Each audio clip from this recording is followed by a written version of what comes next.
Sunt el de vers și vin cu adevăr spus rar, nu cu vorbe mari, ci cu ce simt clar.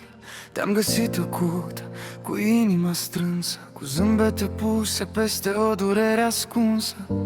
Nu te-am întrebat de ce ești așa, am stat lângă tine și atât fără grabă. Te-am văzut când nu te vedeai, te-am ținut când tu renunțai. Nu erai întreagă, erai obosită de drumuri greșite și iubire risipită. Te temeai să crezi, te temeai să rămâi, dar felul cum te-am privit te-a făcut să spui da din plin. N-am venit să te schimb, n-am venit să te cer, am venit să rămâi și să te las să speri. Și din felul meu cam de a fi, ai învățat că poți să respiri, poți să trăiești, poți să fii. Cât de frumoasă e dragostea, când doi oameni se aleg, când rămân chiar și când doare și nu se pierd în idee. Cât de frumoasă e dragostea, când inimile nu se mint, când te iubesc, nu e un cuvânt, ci un drum parcurs conștient în timp.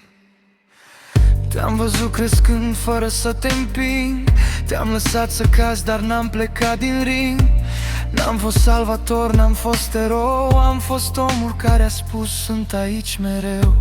Când te-ai îndoit n-am ridicat tonul, ți-am ținut mâna și ți-am dat ritmul. Și pas cu pas ai devenit mai sigură pe tine, mai vie, mai liniștit.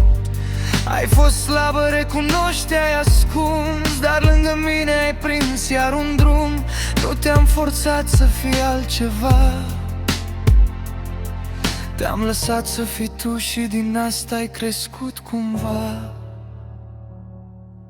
Când cazi, nu te judec, nu te grăbesc, când taci, te ascult chiar dacă nu vorbesc.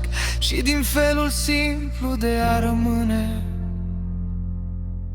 ai învățat că iubirea nu doare, vindecă, ține.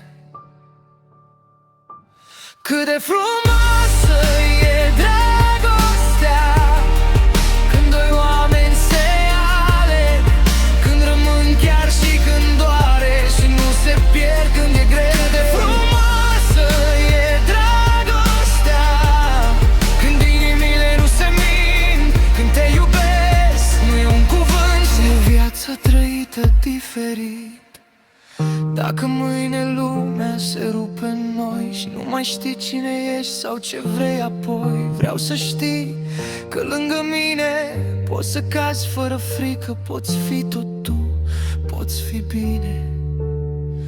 Și dacă mâine cad eu primul, cu gânduri grele și pasul timid, vreau să cad lângă tine, că iubirea nu te salvează,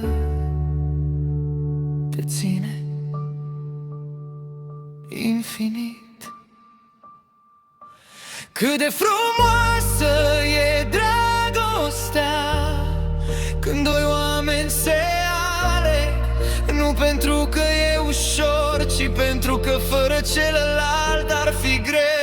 Cât de frumoasă e dragostea, te divine adevăr și restul lumii dispare încet, lăsând doar inimi care rămân.